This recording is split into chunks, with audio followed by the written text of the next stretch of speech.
मुंबई आतंकी हमले को एक दशक से ज्यादा हो चुका है, लेकिन लोगों की स्मृतियों में आज भी यह दहशत का मंजर ताजा है। अरब सागर में दूर तक पसरे सन्नाटे में किसी तरह की आहट से अनजान मुंबई अपनी रफ्तार में चल रही थी कि इसी बीच पाकिस्तान से समुद्र के रास्ते शहर में दाखिल हुए फिदायीन के दस्ते ने शहर में अंधाधुंध फायरिंग और धमाके शुरू कर दिए। मुंबई के अलग अलग इलाकों में हमले की खबर फैलते ही पुलिस मुख्यालय ने सभी थानों को सतर्क करने के साथ साथ पूरे शहर में नाकाबंदी कर दी। जिन रास्तों को बंद किया गया उनमें से गिरगांव चौपाटी की ओर जाने वाली सड़क भी थी, जहां मुंबई पुलिस के सहायक पुलिस उप निरीक्षक तुकाराम ओम्बले भी तैनात थे। ओम्बले ही वह वीर थे जिन्होंने कसाब का सीधा सामना किया था और सर्वोच्च बलिदान देते हुए कसाब को जिंदा पकड़ना मुमकिन बनाया था। कसाब का जिंदा पकड़ा जाना भारत के लिए राजनीतिक, कानूनी और कूटनीतिक तौर पर बेहद अहम था। अगर अजमल कसाब अगर उस दिन पकड़ा नहीं जाता था तो शायद पाकिस्तान डंके की चोट पे कहता था कि हाँ, अजमल कसाब हमारा नागरिक नहीं है। हम दुनिया के सामने ये भी नहीं साबित कर सकते थे कि ये 10 आतंकवादी आए कहाँ से, क्यों हमला किया। और इसीलिए अजमल कसाब को पकड़ना एक बहुत ज़रूरी कदम था। और मुझे खुशी इस बात की है कि हमारे जहांबाज पुलिस लोगों ने 26/11 के रात को अजमल कसाब को जिंदा पकड़ा। 26/11 के ट्रायल में बतौर विशेष लोक अभियोजक काम करने वाले उज्जवल निकम बताते हैं कि कसाब को लेकर जितने सवाल देश के बाहर खड़े किए जाते, उतने ही सवाल देश के अंदर भी खड़े होते अगर कसाब जिंदा पकड़ में नहीं आता। हमारे देश में ह्यूमन राइट एक्टिविस्ट इतने कि वो कहते थे कि भाई नहीं, ये पाकिस्तान के आए, इसका क्या सबूत है।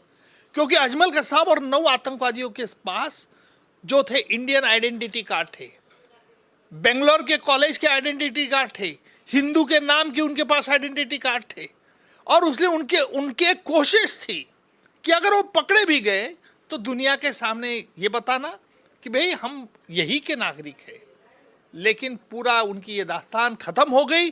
खत्म इसलिए हो गई क्योंकि जिंदा पकड़ा गया और हमें ऐसे कई सबूत मिले कि जिसके आधार पे हमने कोर्ट के सामने पेश कर दिया। ओम्बले ने जब कसाब को पकड़ा था तो कसाब अत्याधुनिक हथियारों से लैस था। कसाब और उसके आतंकी साथी अबू इस्माइल लोगों और पुलिस कर्मियों को छलनी करने के बाद एक निजी स्कौदा कार को हाईजैक करके गिरगांव चौपाटी की तरफ जा रहे थे।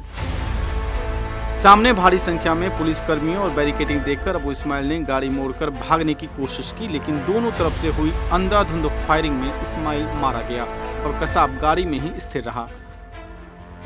थोड़ी देर में गोलियों की आवाज थमने के बाद तुकाराम ओम्बले ने जब स्कोदा के पास जाकर कसाब की ओर का दरवाजा खोला तो कसाब आत्मसमर्पण करने की मुद्रा में आया, लेकिन तुरंत उसने अपनी AK-47 के साथ हरकत शुरू की, जिसे देखते ही ओम्बले ने पूरी ताकत से AK-47 की नली पकड़ ली और सारी गोलियां ओम्बले ने अपने सीने पर ले ली। कसाब के जिंदा पकड़ में आते ही इस फिदायीन हमले से जुड़ी सारी परतें एक एक कर समय के साथ खुलती चली गई। अगर तुकाराम ओम्बले अगर ये नहीं करते थे तो शायद अजमल कसाब और अबू इस्माइल मरीन ड्राइव के तरफ निकल जाते थे। क्या करते थे, क्या कर्म, पता नहीं। तो अगर ये जिंदा नहीं पकड़ा जाता था अजमल कसाब तो हम अंधार में रहते थे। ये आए कहाँ से 10 आतंकवादी, क्यों आ गए, किस लिए आ गए। ना उस वक्त कोई सबूत था, न कोई इंफॉर्मेशन थी।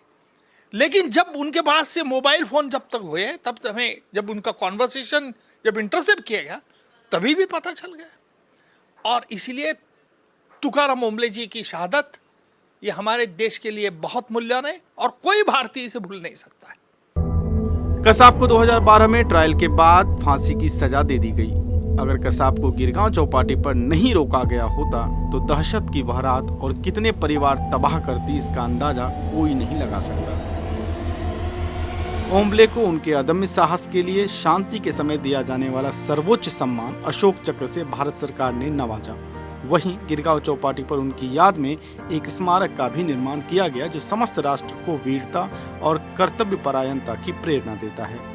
ओम्बले को 1991 में बतौर पुलिस कांस्टेबल मुंबई पुलिस में भर्ती किया गया था और इससे पहले वो भारतीय सेना में काम कर चुके थे।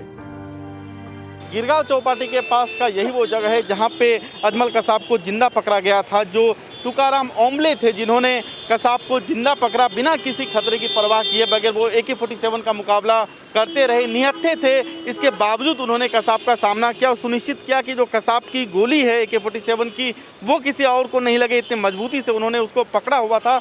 ये उनके याद में जो है आप देख सकते हैं यहाँ पे प्रेरणा स्थल बनाया गया था और जिस समर्पण का उन्होंने परिचय दिया था, जिसको रामावतार त्यागी के अगर शब्दों में कहें तो मन समर्पित, तन समर्पित और यह जीवन समर्पित, चाहता हूँ देश की धरती तुझे कुछ और भी दूँ।